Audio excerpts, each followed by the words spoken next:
ಒಂದು ದೊಡ್ಡ ಮರ ಕೆಳಗಡೆ ಬಿದ್ದೋದ್ರೆ ದೊಡ್ಡ ಶಬ್ದ ಆಗತ್ತೆ, ಎಲ್ರಿಗೂ ಕೇಳಿಸುತ್ತೆ, ಮರ ಬಿದ್ದೋಯ್ತು ಅಂತ ಹೇಳ್ತಾರೆ.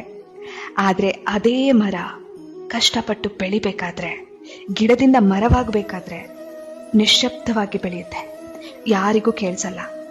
ಆದ್ರೆ ಅದನ್ನ ಕಾಳಜಿಯಿಂದ ನೋಡ್ಕೊಂಡವರಿಗೆ ಮಾತ್ರನೇ ಆ ಮರದ ಪ್ರತಿಯೊಂದು ಬೆಳವಣಿಗೆ ಗೊತ್ತಿರುತ್ತೆ, ಪ್ರತಿಯೊಂದು ಮೈಲಿಗಲ್ಲುಗಳು ಗೊತ್ತಿರುತ್ತೆ.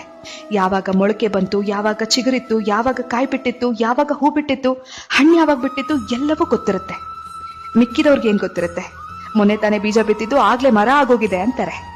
ನಿಮ್ಮ ಜವಾಬ್ದಾರಿ ಒಂದು ಗಿಡವಾಗಿ ಏನು ಅಂದ್ರೆ, ನಿಮ್ಮ ನಿಶ್ಶಬ್ದವಾದ ಬೆಳವಣಿಗೆಯನ್ನ ಜಾಗ್ರತೆಯಿಂದ ಗ್ರಹಿಸಿದವರನ್ನ, ನಿಮ್ಮನ್ನ ತುಳಿದ್ರೆ ಮಣ್ಣಲ್ಲಿ ಜಚ್ಚಿ ಹೋಗೋ ಪರಿಸ್ಥಿತಿಯಲ್ಲಿ ಕಾವಲು ಕಾಯ್ದವ್ರನ್ನ, ನಿಮ್ಮನ್ನ ಮರವನ್ನಾಗಿ ಮಾಡಿದವರನ್ನ ನೀವು ಬೆಳೆದು ನಿಂತು ಮರವಾಗಿ ನಿಂತ ಮೇಲೆ ಅವರಿಗೆ ನೆರಳು ಕೊಟ್ಟು ತಣ್ಣಗೆ ನೋಡ್ಕೊಳ್ಳೋದು ಅಷ್ಟೇ.